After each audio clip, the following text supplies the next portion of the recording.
mas masakit? Yung tinitira kang patalikod o tinitira kang paharap? Yung patalikod. Sige, Yung explain. patagilid. Patagilid.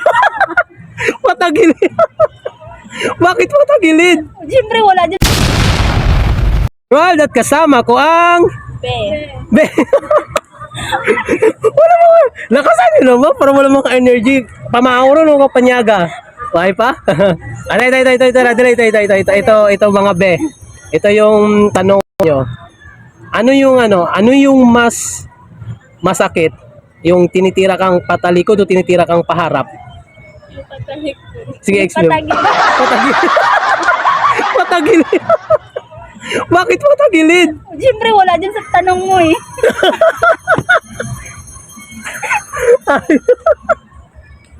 ikaw Jinky, anong mas masakit tinitira kang patalikod o tinitira kang paharap? Siyempre hindi mo alam tira. Ano? Hindi mo alam sinitira ka. Oo. Patalikod ka. Kaya nga no. O, ikaw naman Dayan. Patagilid sa'yo. Siguro meron ka sa patagilid.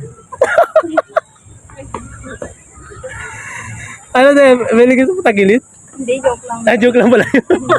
Anong mas masakit? Anong mas masakit? Yung tinitira kang patalikod o tinitira kang paharap? Paharap, siyempre.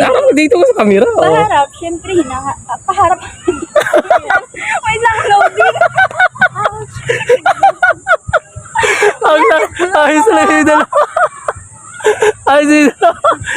Ano siyempre, rap, bakit? Wait lang. Ang saya ng vlog na to. Hindi ko alam. Hindi mo alam. Mas masakit. Sabi ni mas masakit tinitira ang likod sa'yo pa. Mas masakit pa. Hindi ko sure kung masakit paharap.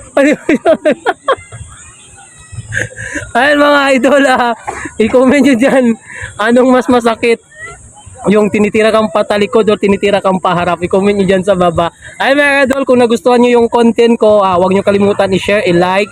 Syempre sa mga gusto mag-subscribe, subscribe nyo din ako. Ayan, kasi yung malilikom natin sa subscribe, i-share din natin sa mga taong homeless na mas nangangailangan. Ayan mga idol, palalakot sa lahat, always natin piliin na maging mabuti sa kapwa. Ayan, God bless!